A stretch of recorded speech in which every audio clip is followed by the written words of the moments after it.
Thank you very much. It is a great honor to share this podium with Vice President Pence, Senator Lieberman, Senator Torricelli, General Conway, and a great honor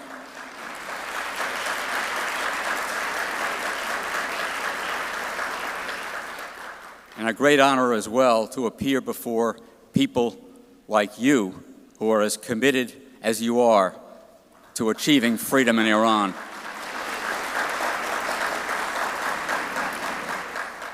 And to coming to bear witness to the threat that the current Iranian regime presents to the Iranian people and to the world. You know, the 2 months since Ibrahim Ra'isi took office as president of Iran have been liberating in a sense, although it's only in a bitterly ironic sense. We can now feel liberated from any uncertainty about what path the mullahs who put him in power will follow internationally.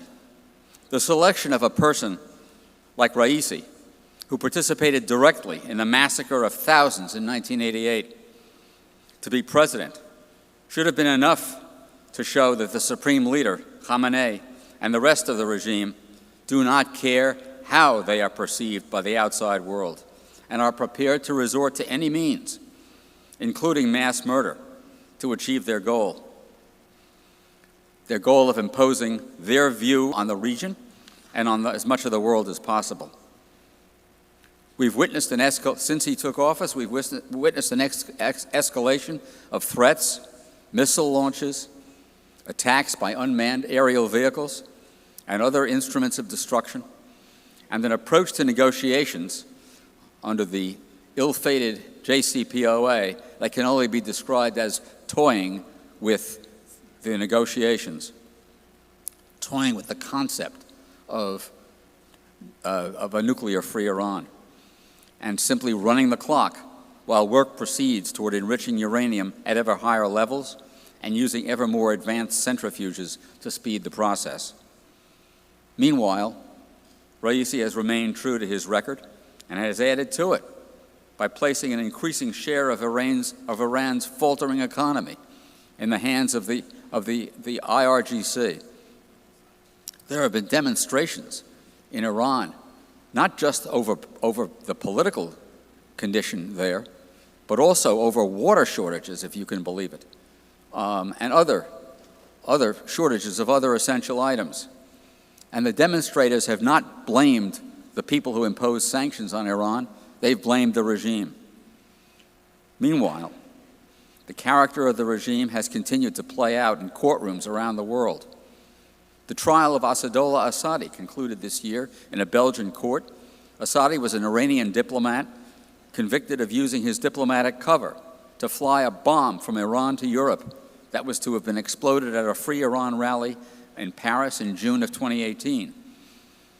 That bomb was intended to kill Mrs. Rajavi and other dignitaries who were present, as well as many freedom-loving Iranians who were gathered there, and some of you may have been among them. The guilty verdict in that case showed that an accredited Iranian diplomat, an official international representative of the regime, had dared to use the cover of his diplomatic status to carry a bomb from Iran to hand it over to two accomplices, teaching them how to operate it and then checking with them to see how the operation was going. And more recently than that, the trial of Hamid Nouri for crimes committed during the 1988 massacre has been proceeding in Sweden and has featured electronically transmitted videos, testimony by residents of Ashraf 3 in Albania who witnessed and suffered from Nouri's crimes. Nouri was a member of the IRGC who worked as a prosecutor in Gohardasht prison in 1988 when the executions were at their highest. His job included, according to the Swedish prosecutor, selecting which prisoners should be put before the commission, the death commission, that decided which of them would be executed, and then arranging the executions. 5 members of MEK who live in Ashraf 3 testified to Nouri's crimes by video conference from a courtroom in Tirana, Albania. Crimes that included imprisonment of some of them as well as the murder of members of their families. Their testimony also implicates the current president of Iran, Ibrahim Ra'isi, who in 2009 expressed the view that whoever is with the MEK, regardless of what he has done, should be condemned to death.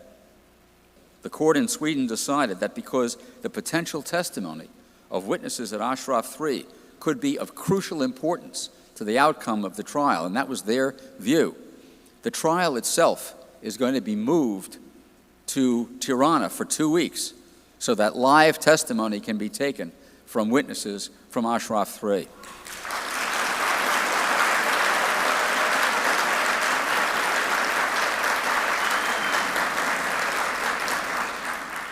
This is a significant development.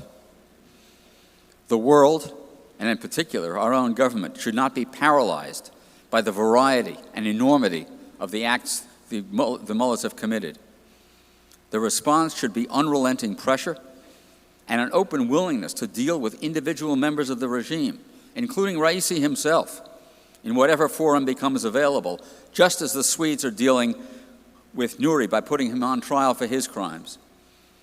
It is through individual people, after all, like Ra'isi and Nuri and others, that the regime commits its crimes. If individual people get the message that they will be pursued and prosecuted and punished, then not only will justice be done, but also many may be deterred from committing those crimes.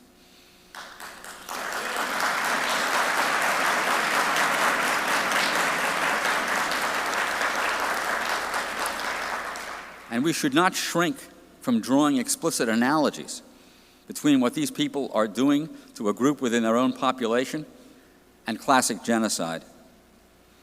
Ra'isi has pronounced a death sentence on all members of MEK, who number in the tens of thousands, both in Iran and elsewhere. When Winston Churchill spoke of the Nazis' program to eradicate the Jews, he said, "We are speaking of a crime without a name." That crime came to have a name, genocide, and it is a name that has been attached to what the Tutsi did to the Hutu in Rwanda. It is a name that we can properly use when discussing what the current regime has done, is doing, and wishes to continue to do to members of MEK. Of course, the only assured way to end this conduct is to end this regime, to finish what Senator Lieberman once referred to as the unfinished business of the 20th century.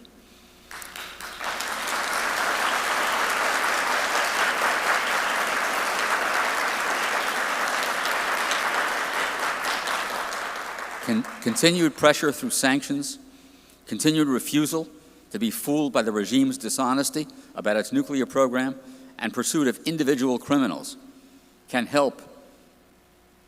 Those are the tools that we have, and we should not hesitate to use them. There is an alternative to the current regime that's readily available. NCRI, headed by Mrs. Rajavi, has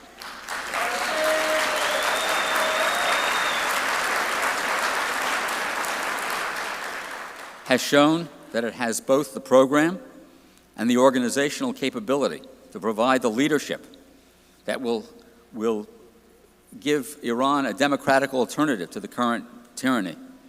A secular government where the rights of all men and women are recognized, a government that will not pursue nuclear weapons or seek to destabilize its neighbors. A government that will proceed according to a 10-point program that Mrs. Rajavi has already outlined. That is yet an additional reason why there should be no hesitation to get rid of the current regime. What succeeds it will not be chaos. It will be an orderly transition toward the tradition that has illuminated Iran for hundreds and hundreds of years, and that the Iranian people are proud of. It is a tradition that will be carried on by the people, hopefully the people in this room, and by NCRI. Thank you very much.